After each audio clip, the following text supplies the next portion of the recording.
Hey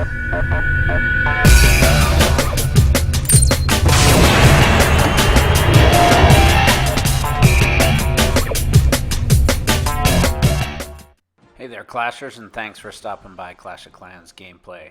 I'm Brian with 49er War Clan, and bringing you a new video today on my push towards Legend League. Apologize for the delay, as it's been a while since I've actually had a video out with the holiday season that was upon us. I was traveling a bit and didn't have much time to do any videos. And then at the same point, with all the update and everything that's gone on, Clash has just been a bit different for me. To be entirely frank, I'm not playing Clash as much as I used to anymore. I was for a while right after the update, and what you'll see within the video here is as I push towards Legend League and got a couple raids to show you, and then I'll do you'll see a live attack that I recorded as well. But as I've gone up very high, and even what you'll see out of this video is that I've been able to reached Legend League and actually got up to almost 5,200 trophies. And with this most recent update, there were just so many things that have been very difficult about it. And certainly for the high level players, the thought was that this was actually going to make pushing easier and that the clouds were not going to be as bad. And I actually think the opposite has happened, given the fact of all the village guard and everything that's gone through. I've had 5, 6, 8, even 10 and 12 hour searches without a single base found to attack.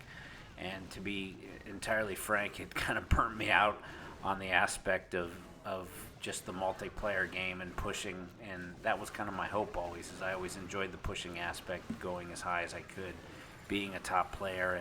And I was able to even push up to, I think, number 4 in the US and number 40 globally. So, and that was fun, but that was short-lived once the clouds really started to reappear. So what I've kind of done at this point is I'm not leaving Clash. I still enjoy the game. It's a lot of fun, but I'm just trying to focus on the war aspect, and that's where our clan is always founded on. And we've had a fair amount of pushers, but I think that's going to minimize a little bit now, and we'll have more focus on the wars for the time being. There are a number of things, in my opinion, that Supercell needs to fix with Clash of Clans. Mainly, they're going to have to do something with the looting issues that a number of people are seeing, especially at Town Hall 10 and Town Hall 11, making it difficult. I still think there's opportunities to be able to farm, but getting the loot that you're typically used to is definitely very different, and is turning off a lot of players. We've had a lot of long-term players leave the clan, and so that's been unfortunate and hard to see. But the progression is we'll see where this goes. So we definitely still enjoy the game. I still enjoy the game. I plan to keep playing it, but maybe not as much, to be perfectly honest. So I've got to maybe stand back a little bit. I'm not going to be spending 10, 12 hours in the clouds. The point of playing this game is so that you have the opportunity to play. So when you're just sitting there staring at a screen or waiting for a base to come up for hours on end, it doesn't really make for a lot of fun in the game. So I am going to be starting to show some videos on some different games. So probably just one in particular. I was introduced to this game called War Dragons, and I'll put a link to the description below to where you'll see a video as I have kind of a little introduction on it, and then I'll have some more subsequent videos. But that game is a lot of fun, surprisingly so, and I actually think there's a number of things that Supercell could learn from that video as to things that would make Clash of Clans more exciting. So I'm enjoying the heck out of that game, and I would encourage for those of you looking for maybe an addition or to supplement until Supercell can fix Clash of Clans, that's definitely a worthwhile game to check out. So again, I'll put a link in the description, and feel free to check out the channel I'm putting up on that and some videos, and download the game and see what you think. So I'm going to take a look at one more raid here that you could see, which is actually a live raid that I did. And so this was just right after the update, actually day number 2 after the update, into which I was attacking as much as I possibly could. I'd obviously gemmed the entire update to be able to put things out there and see if I could take advantage of that, and definitely was able to.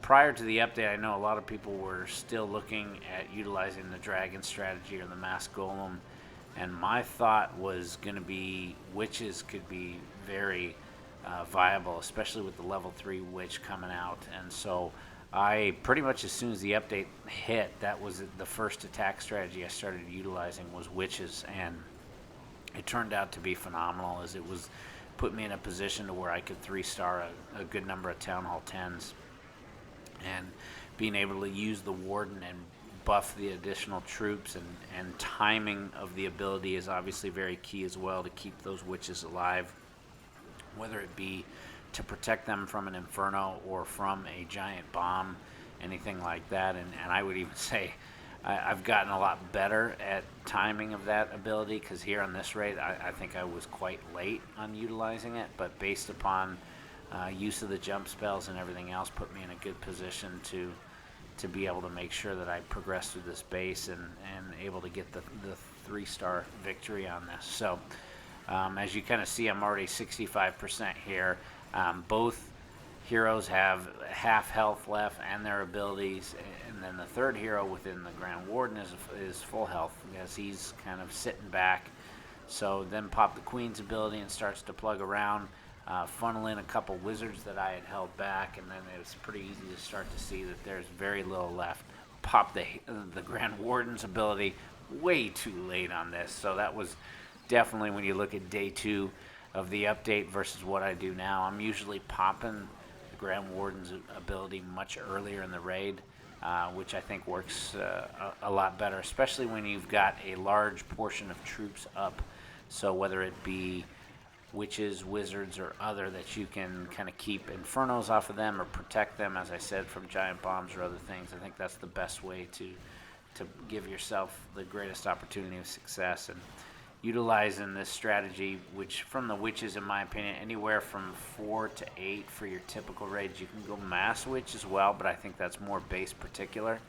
But overall, it's very solid strategy into how it works. So hope you guys liked the video. So make sure to like, comment, subscribe, and check out the new channel coming out for War Dragons. And until next time, clash on.